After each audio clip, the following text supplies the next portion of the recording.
Now, many of us, when we look to explore deeper meaning, we look to Asia, particularly the traditions and practices of Buddhism and Hinduism.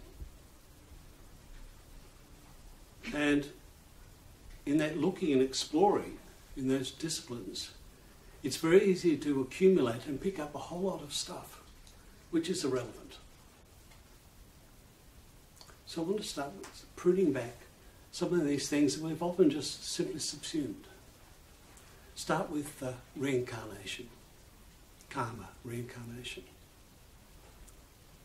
This idea that there's some essence, some sense of me that continues after death, is embodied in a new body, then continues after death. It's a story. Let it go, it's irrelevant. Its purpose is to attempt to make sense of the causes of injustice and suffering in the world. And it answers that. Oh, that cripple, that's their karma. It's what happened in the last life. Who knows? It's not true. Let it go. And similarly, when you look into the traditions of the book, Judaism, Christianity, Islam, the focus is on the life after death, the afterlife, concepts of heaven and hell. Again, attempting to make sense of injustice in the world. They'll have their reward in heaven. Now, there's nothing wrong with all these religious traditions, these ethical, moral frameworks, these carrots and sticks, these rewards and punishments. They're meant to help us create a good and healthy life. Absolutely fine. But for the conversations we're engaged in, they are simply irrelevant. Let it go. Similarly, the aim of this seeking, it's called many things: enlightenment, liberation, moksha, self-realization, awakening. Many names, many labels. And each and every one of us have accumulated ideas and concepts and stories about what this means. Again, let it go. These stories of enlightenment are often the biggest issue for actually experiencing the what is.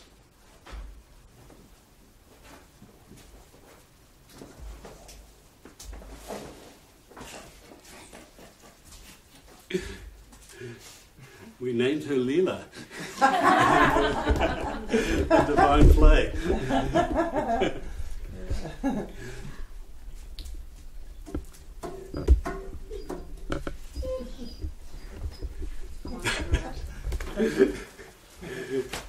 She has this fabulous tail with the ability to knock and wag and bang. These enlightenment stories are often the biggest issue. They get in the way. And every one of us here has accumulated ideas, concepts, and images about what this enlightenment looks like. The goal, the end state, the result. And the simple fact of the matter is there is no end state. And if you look back at the cause, where does this come from? This seeking for enlightenment. All human life involves suffering. And there's a deep wounding within each of us. And that wounding of the heart is so often around feeling unloved or being unlovable. So many of these stories about enlightenment are compensatory wish fulfillments, or this place of bliss, of love, unconditional love, free from pain and suffering. Let it go. It's irrelevant for these conversations. And I see so many people carrying these concepts around almost like a checklist. And they get in the way of being present to the simple what is. As we compare, tick, tick, tick, no, this isn't it. Let it be. Or else we project them onto others. Projecting onto some teacher or guru. This is the one, they have it. And of course, that risks damaging both parties. And you see teachers being caught in the projection of the positive fantasies of the students. Risk of being inflated or hubris, or getting caught in living up to the expectations of their students. And you see this codependent dance of the student and the guru. Let it go.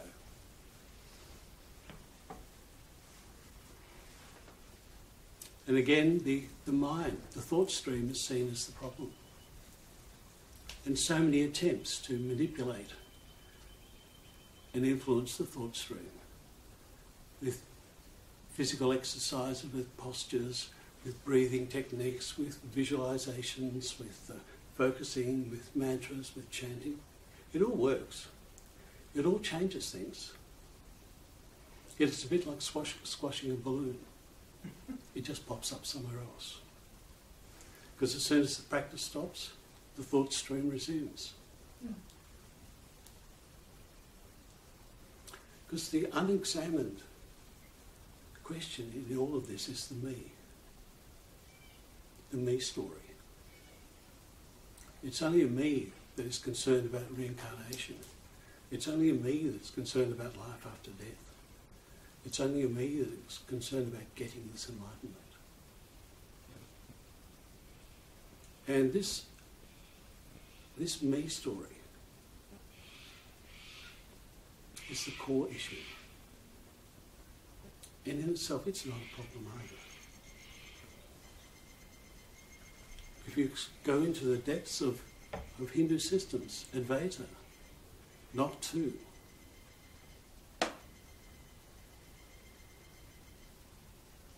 What they mean by that is that the thought stream and the enlightenment story are not two. And it's all contained in this simple one-liner. What you're looking for is looking. And if you explore some of the more subtle texts within the Dzogchen tradition,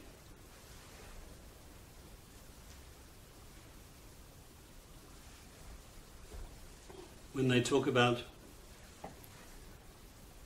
sky-like awareness, space-like awareness, cognizing emptiness, unfixated awareness, beautiful subtle hints here.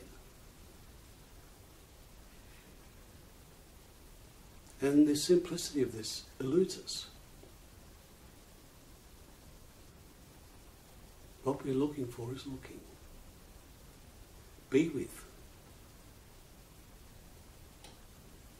Simply be with whatever's arising. Now I hesitate to say accept, because that already presupposes an acceptor. Just like I hesitate to say witnessing, because that already invites the idea of a witness. We're so wired to look for the owner.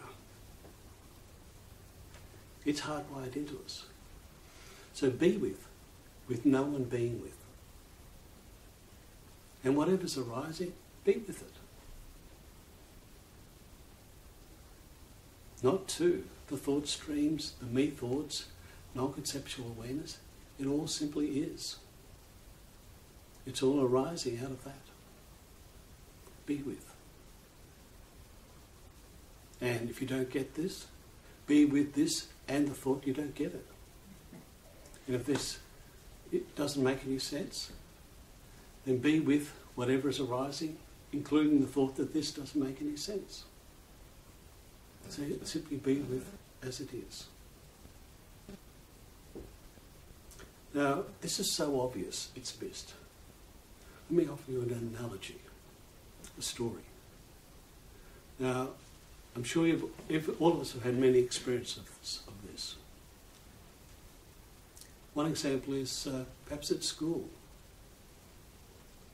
and the headmaster arrives and says to the teacher in the class, "Oh, just continue on as you're going. Just ignore me. Just continue on as you were." Oh, right.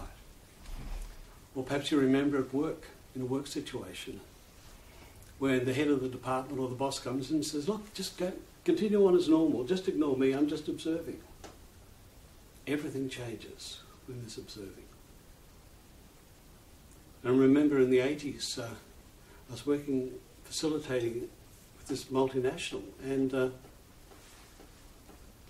I went into the factory for some reason, and the whole place smelled of new paint. I said, what's going on? All around were people painting the machines, sweeping and polishing everything. And they said, oh, the Prime Minister's coming next week to inspect the place. So even the anticipation of this person coming was changing everything. So this observing, this simple observing is all that's necessary. Noticing without judging, without attempting to change or modify anything, just simply be with whatever is happening.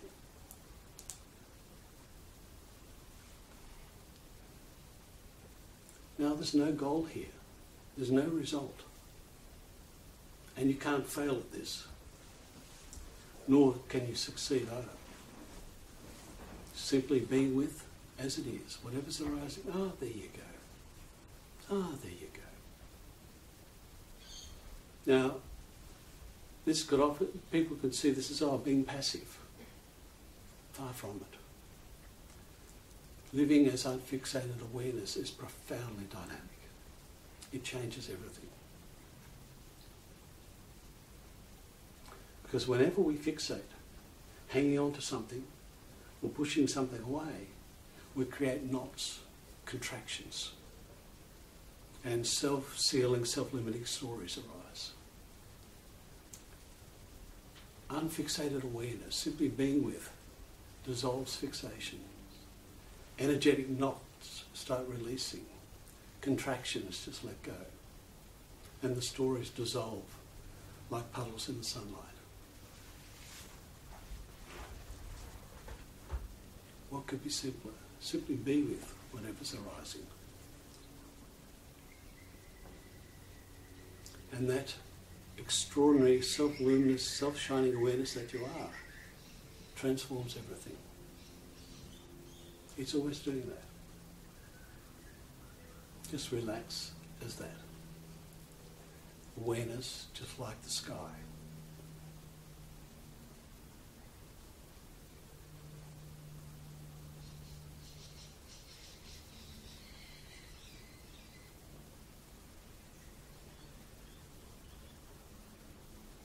So let's explore this. What could be simpler than just being with this? Whereas now, if it's a story in the head, or if I actually have a fight with my husband or somebody, or I don't like what somebody said or done, or I mean, just go, well, whatever. That's what it is. And I just allow it. Yeah. And then it flows, just like going down to the Yarra River today, just watching that, flow. And it's so easy and it's so nice. So it's having those both there, Yeah, allowing both instead of... I will always fought one or the other, or I had to be one or the other, or something. Yeah, it's a common thread. Yeah, I like the way your analogy.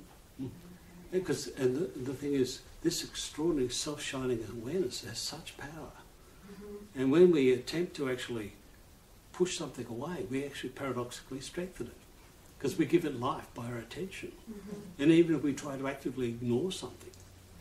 Full stop, or cut something off. Again, we give it life by our non-attention.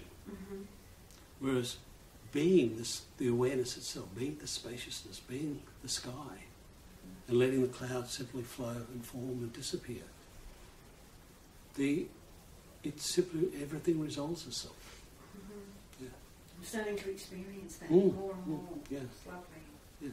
And the joke is that awareness, that spaciousness, is always here. It never was anywhere else. And simply the habit of having the attention in the thought stream, in the fixating and the shoulds.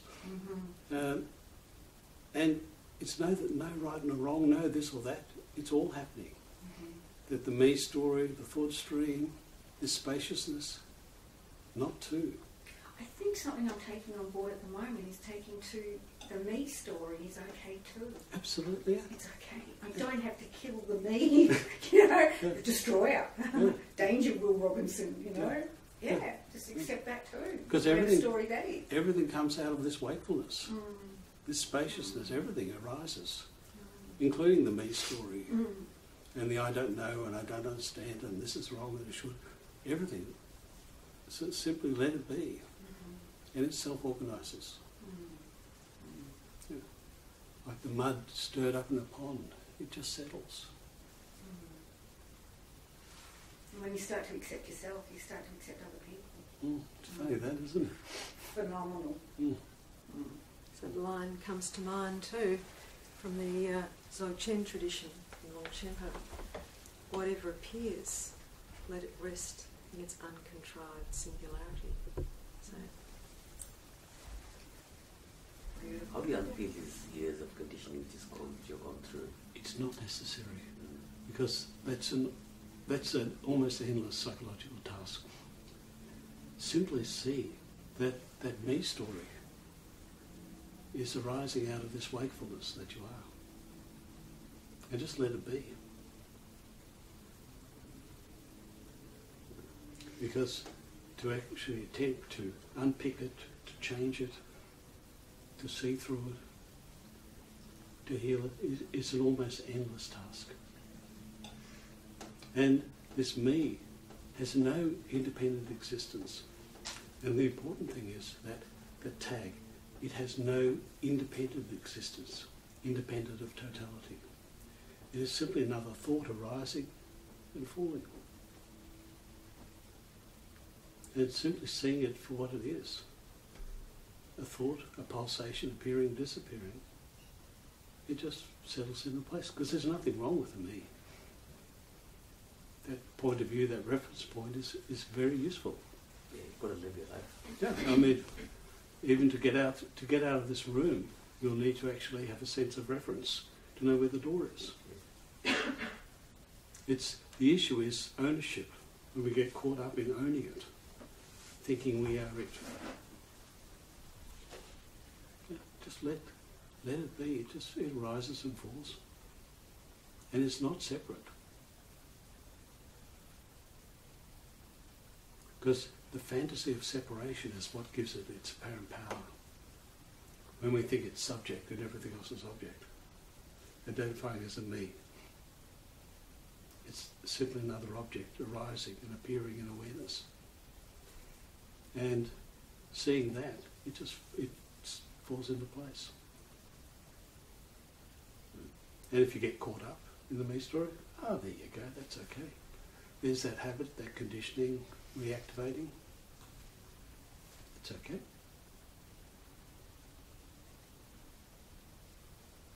Isn't that what most practice of meditation try to say, that as thoughts arise, you let it pass? Yeah, it's nothing new here. yeah, treat it like traffic. You know, it's not your traffic. The thoughts arise, carry on, hang around. Come and just let it go. treat it as traffic. It's not your traffic. As Peter was saying, it comes back to this thing of ownership. So when we take ownership of something, that's when our problems arise. Right. When we take ownership of the reference point, that's when the problems arise. There's nothing wrong with reference points. They come and they go and they're different all the time anyway. It's not a consistent thing. So that gives you a hint already that it's very fuzzy. It's not solid. And not taking ownership, because it's arising spontaneously of itself. All this stuff arises spontaneously of its own, and it's not our doing. And we can, engage in various techniques, meditation techniques, to stop the thinking. And there's some lovely techniques and what have you to do that. But invariably, after a bit of time has passed, they flood back again. I always see it like the kitchen floor. You sweep up all the crumbs, you do all the work, looks fabulous for 10 minutes. 3 meals later, it's covered in crumbs again. It's like meditation with the mind. It comes back. So see that the thinking is not a problem, it's purely arising. And when we don't take ownership, the stuff is free to flow on of its own. Including the idea of the me. Precisely, it's another thought. Yeah, it's just another thought. Yeah, and you can't change a thought with a thought. So if someone comes across you and you're driving, that used to be a trigger, just one of those things, you don't like the car coming in front of you and you get angry, upset, and a whole bunch of... But I think this measuring the me and anticipating that it can reduce is still being caught in the notion that it has some actuality. You know?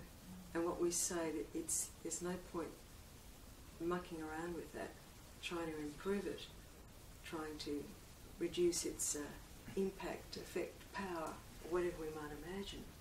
Just simply see it for what it is. You know, it's a thought. In that thinking stream, rather than mind, see it as a thinking stream. Because we know how that is. The thought's just, a thought arises and another one branches off from it, and it takes you to another direction. Then it's a trigger about something from the past, and that comes in. All of this stuff, the me notion is simply another thought in that thinking stream. It's another thought in the thinking stream. The me does not do the thinking. So there is still a me. It exists.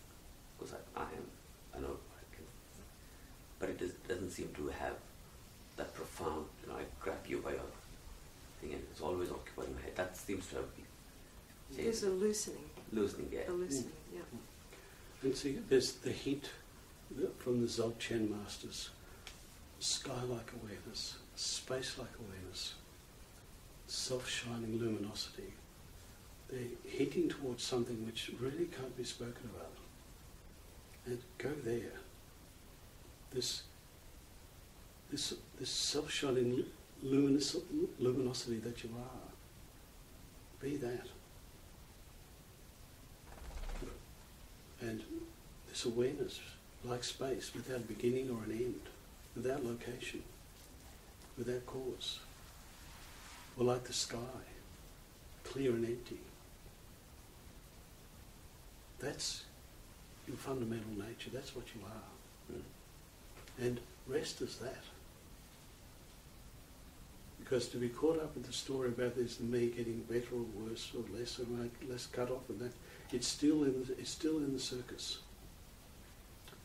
Drop down. Rest is as the base awareness. Because that's getting as close as you can to core. Just be that. And resting is that. Being with anything that arises. Either getting angry or not getting angry. Getting detached or getting attached. It's neither here nor there. It's just another movement.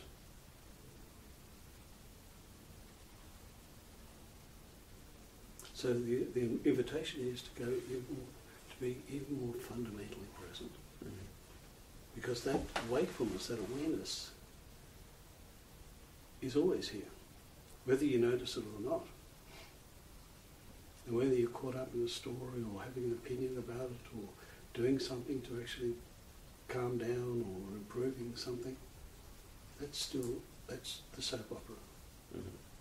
And yes, you can rearrange the deck chairs on the Titanic. You can improve things. But so what? Because that takes effort. It's like this habit of mindfulness. This is the fashion the last 20 years or so, being mindful. It takes a lot of work to be present, to be focused, to self-remember, to keep yourself in the now, to stop yourself projecting or bring yourself back from the past story. It takes effort and work. And as soon as the effort stops, it just resets and reorganises itself. So rather than being mindful, be mindless. Just be in the play. Just let it be. It doesn't matter. Yeah? Mindless. It doesn't matter. It neither matters nor doesn't matter. It's richer. And this luminosity, this awareness, this being, it changes everything just by observing.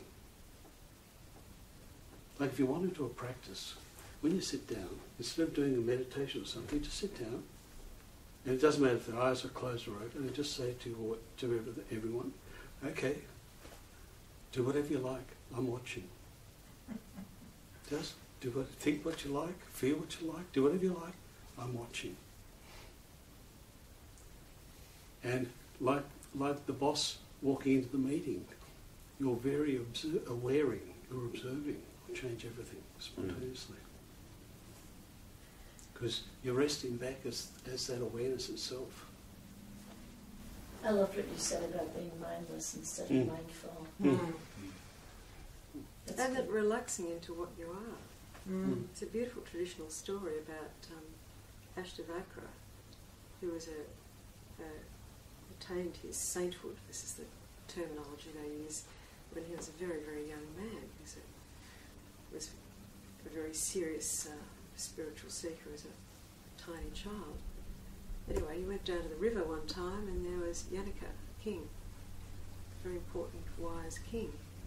He was by the river and the king is there saying, I am that, I am that, I am that, I am that, doing his mantra. Sitting there cross-legged, saying his mantra, I am that, I am that. And Ashtavakra was there, nearby, and he had his little bowl and he had his little stick the yogis rest their arms on. He had his stick and he started saying, this is my bowl, this is my yoga stick, this is my bowl, this is my yoga stick, this is my bowl, this is my yoga stick. And after a while the king just got absolutely irritated with this young brat carrying on talking about, obviously it was his bowl, obviously it was his stick, what was he carrying on about? Went over to him and he said, what are you doing? Carrying on like this. This is your bowl, this is your stick. It's obvious it's your bowl and your stick. What's going on? And he said, well, I'm doing the same as you are, dear king. You're saying, I am that, I am that. You're reminding yourself you're that. What is the problem? We're both speaking about and reminding ourselves about the very things that we already know we are and have. And the king just got it. Saw the absurdity of making this claim when it was already a given. And woke up.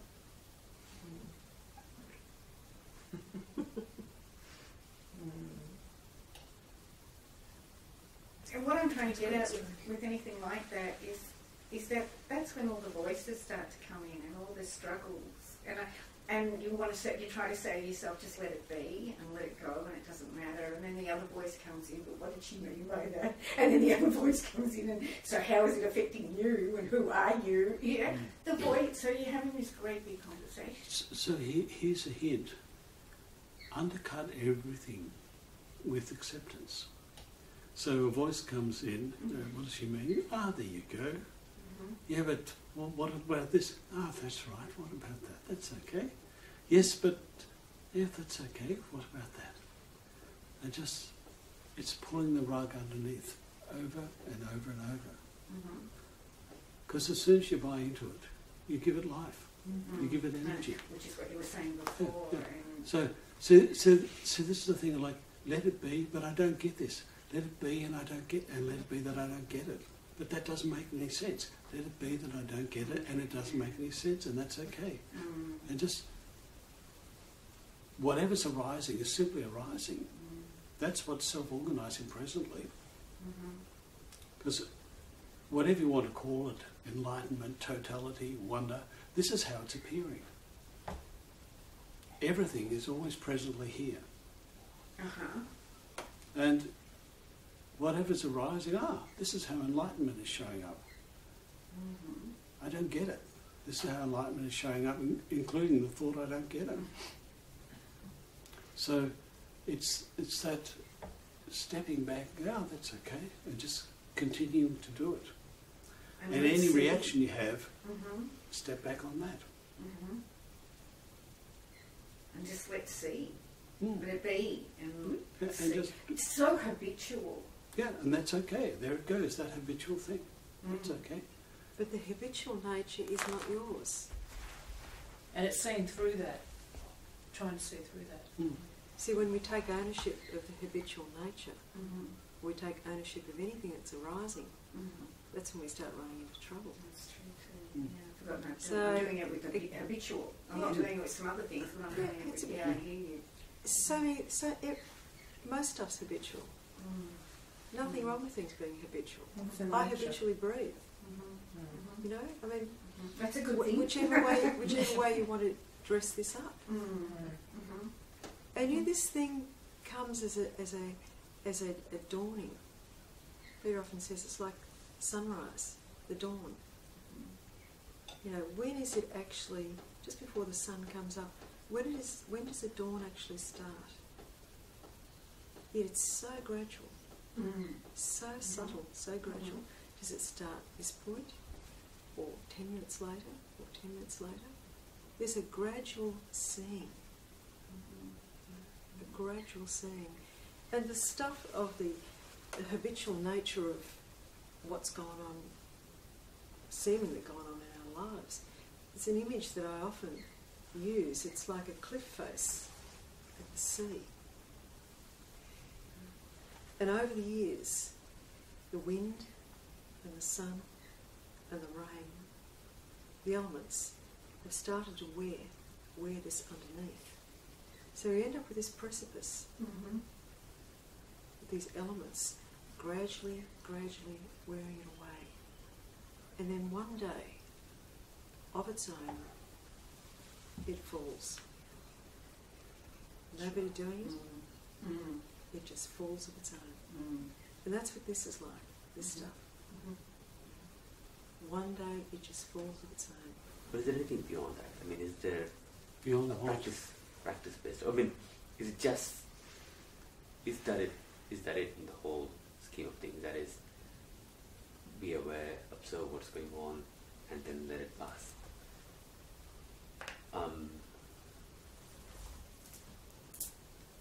Is there something more deeper we need to be looking at, or something more we should be doing, or something else we should be doing? See, we're talking about emptiness. We're talking about space. How do you deepen space? So this pristine awareness is beginningless, endless. It's unlocatable. So if you want to entertain yourself, find the I that's asking these questions. And I can tell you already that you won't be able to. Yet, just a paradoxical search into meaninglessness. Keep going looking for this I. It's unlocatable. This self-shining presence that you are is simply here. It's what's living you. And this thought up I is trying to work out how to get there to it. It's an impossibility. You cannot get there with the thought. There isn't a technique or a method or an approach or a tool that will make any difference. Because where are they coming from? They're coming out of this awareness.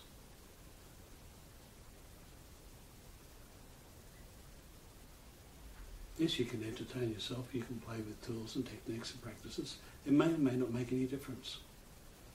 There's no special way of waking up. Like the analogy of the cliff. It just falls on its own when it does. So the hint here is simply just be with whatever's arising.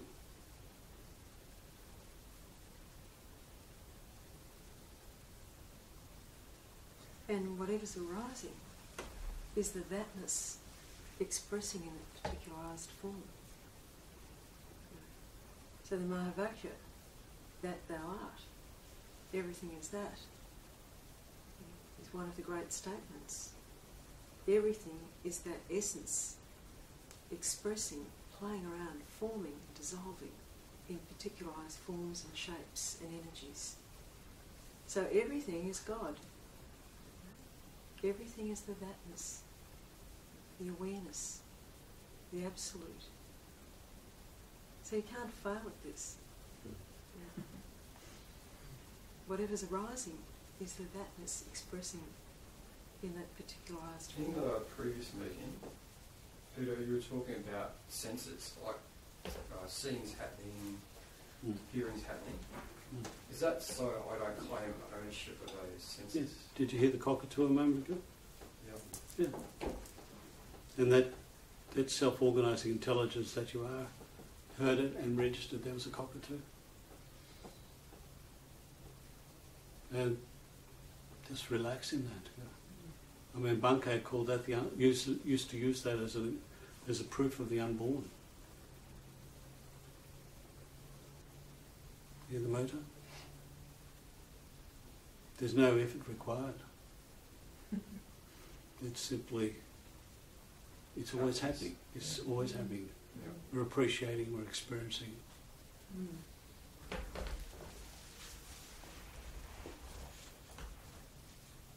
And that's an example of a woman sewing and then listening to her friend talking to her.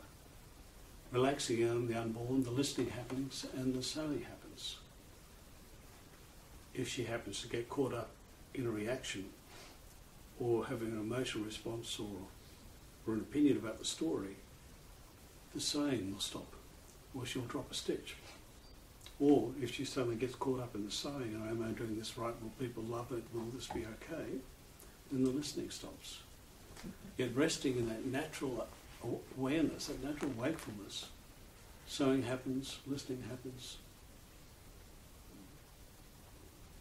And just relax into this multi-sensory field that we are. It's neither important nor unimportant. No preferences.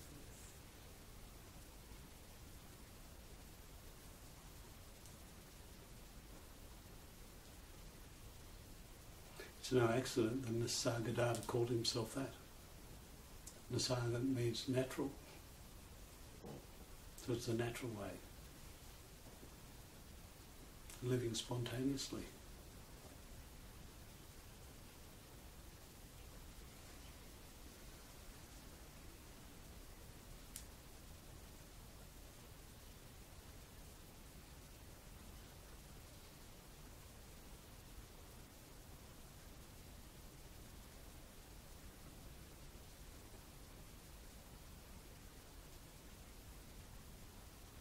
And seeing each moment as totality. Yeah, there are no accidents here. Everything self-organises exquisitely. And just because there's not an understanding, it's neither here nor there, just like, this wonder. It's an extraordinary self-shining world. It's exquisite. But Peter, we have this thing where, sorry, I didn't mean to Yeah. interrupt. We have this thing where, well, I have this thing that I'm very aware of, and I didn't think I was. I'm so controlling. I want to control. It makes it feel safe, yet I know I lose synchronicity. I don't get to experience what you're talking about, the natural, which is what we're talking about here. But see that controlling nature, those thoughts and those habits, that's totality exquisitely appearing as that. But I don't like it. See that. That's the problem. But see that I don't like it. That's another aspect of this exquisite manifestation. I want to be different to that. And see that. God damn it. See that as this Damn it. exquisite. You're welcoming the wanting to be different. Yeah, right. Yeah. Yeah, good point. Yeah, But see, I hear you. just keep embracing. And maybe that change will happen naturally. But see, no. Don't even go there. See that thought as that also. See, everything is that. Is simply a statement of actuality. Not some things are more that than others, or some things are nearly that, or some things are definitely not that. Everything is that. Every thought, every pulsation, every image. What is it? You are that. And whatever is appearing in the field of awareness, in this multi-sensory flow that you are, internal, external, seeing, feeling, touching, tasting, hearing, that is what you are. And it shapes and forms exquisitely. So what's the controlling? Whether it's thinking or actually doing. But then it's just a labelling of it. Don't worry about it. It's just, that's simply as it appears. There you go. There's that pattern. Yeah, there you go. There you go. Yeah, I don't like that. Yeah. There you go. That's part of the way it's exquisitely unfolding. Couldn't be any other way. True. And if you take the label controlling off, which has got a certain judgmental edge to it, and it's just energy. Because to label something controlling, you've got to have something on the spectrum there. You've got to be thinking uncontrolling, free, open, blah blah blah, whatever it might be. You're measuring against a notion. So letting, without labelling, if there's a contraction of energy, there's a contraction of energy. That's fine. It's the thatness, as Peter was saying, it's the thatness expressing in that particular experience. Okay. And then whatever is responding or reacting to that, see that as it's a total expression of the thatness. No bits can be preferred. It's the thinking and analysing of it. Yeah, but see, And that's just also happening too. Yeah, okay. There's nothing wrong with analysis, there's nothing wrong with the mind, the thinking. It's a perfectly beautiful expression, just as everything else is, just as the beautiful flowers in the garden or the sunsets or whatever it Can may it be be. helpful to name that pattern when it comes up? Like, say it's the old controlling pattern, to say, oh, there's that old controlling pattern. Do you think that's Yeah, I would say yes and no. Because the no is that you can get caught up in the naming and labelling as recreating. Whereas just simplify. Oh, there you go. There it is. There's that pattern. There's that habit. There's that theme again. Yeah. Because this machinery is a labelling machine. And it recreates itself by, if I can name it, I can own it. If I name it, I control it. That's the primitive mechanism. And so it's like, just not to give it fuel, not to give it energy, just, oh, there you go. And the habit of labelling will come up because it's wired. And there's a, control, yeah, let it go, it's okay. Because it's so easy to get caught up in attempting to name the things. And in doing that, you're recreating an entity. That is the namer. And it's recreating a me. Yeah, that's the namer. Yeah. Because see, so much of this is me maintenance. It's a lot of work. It takes a lot of precious energy to recreate a me story. So just see it. So There you go. Just relax as the theatre. maybe use more general terms like there's just that old energy, there's that old There fire. it goes. Yeah, that's that, yeah. If it takes the oomph out of it, brings a sense of neutralisation, then yeah, it's working. As far as that goes. Just to get my head around this as an idea, I suppose is there a distinction between thoughts and things about me, that is the person said, as distinct from thoughts which come through as a part of doing your work? You're a carpenter, you're to make a chair, or at that time I'll probably be very absorbed in doing my work, which is nothing to do with me. Yeah. But I can't keep stopping and thinking, oh, that's a computation analysis, there you go, don't do that. Yeah. That is not what we're talking about, right? Because there are solid thoughts, but that's nothing to do with me. That is just a thought about that craft. Balsac made a very good distinction. He used to call it the thinking mind and the working mind. And just a label. But the working mind is when it's got a task. You've got things to do, you've got problems to solve. There's things that need to be worked out, things that need to be designed, things that need to be sorted, whatever it might be. If you're cooking, recipes, things that have to be organised. So that's the working mind. It's doing something. It's task orientated. It's doing all the sorts of stuff that's required to do that. And then you talk about the thinking mind, is when it just goes off. It's just undisciplined pig's wheel a lot of the time. Up it starts. There'll be a small trigger. Something will trigger something off. And that reminds us of something or other, and then the next thought comes in, and and before you know it, there's an emotional response triggered, and if that's fed and nurtured and given a lot of energy, and then the thinking finds other things to associate with that, and it all starts up and running again.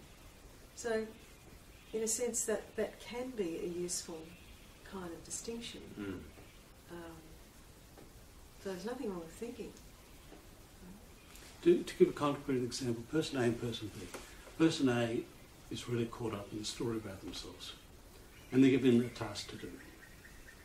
So of course they access their memories for how to do it, they access ideas how to do it, they access insights, they also access stories, but will they love me, will this work, will I be able to do it, will this get me a promotion? Yeah. That's soup.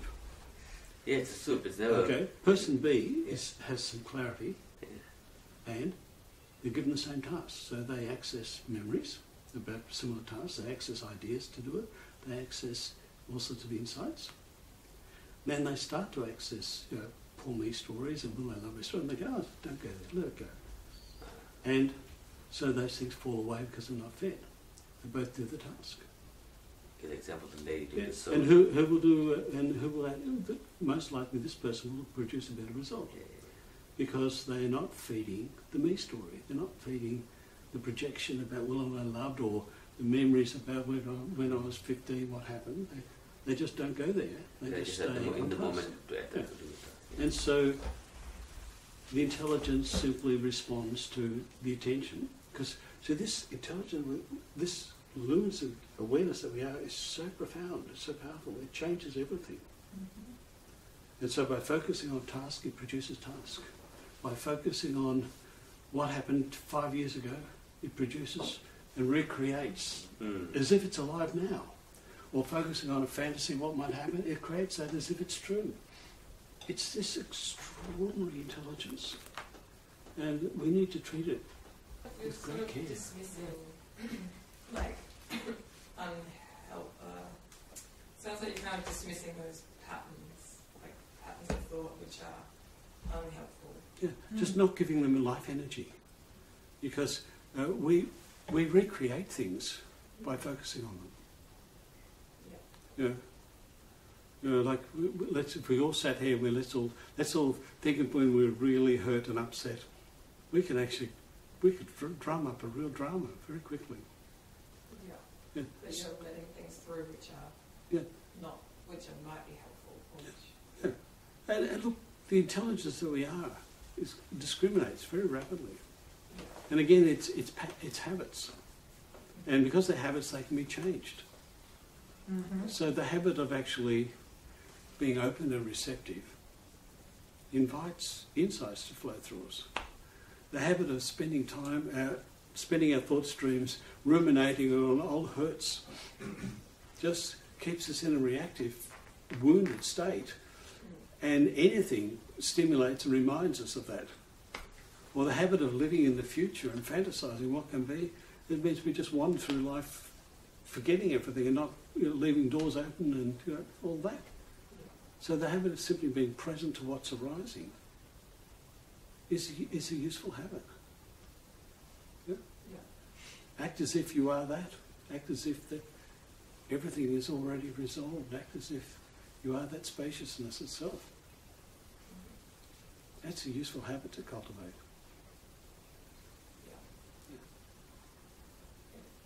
it's tricky, I think, with fear. Yeah. It's a tricky. Yeah. I guess not taking ownership of that. Yeah. Fear's a really interesting one. It's like there's a beautiful Irish story that every man and every woman has a demon that follows them, and follows them their whole life until that moment when they turn and face it and look it directly in the eye. And here's the thing I find so fascinating. Whenever you listen to someone, everyone always speaks from emptiness, from clarity. They talk about this problem, I had this and I did this and did that. And if you're really caught up in it, you wouldn't even be able to talk about it. The fact that you can talk about it, about this and that, the space you're speaking from is from inside. It's wakefulness speaking. And just relax back as the one who sees the play. And it's okay. That's the way things are just playing out. And it neither matters nor doesn't matter.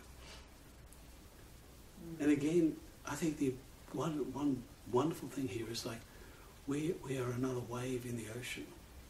Because there's this habit of thinking that this eye centre and everyone else is just like an object in this eye. But we're just another object in somebody else's eye. You know, and it's a very elegant universe.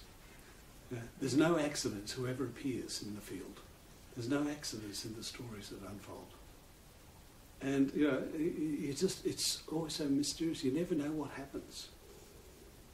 It's going to be interesting to see how it all plays out too. And it doesn't matter, you know, because you never know what part you're playing, or how this is connected to that, which is connected to that, and it's in 3 other people's fields.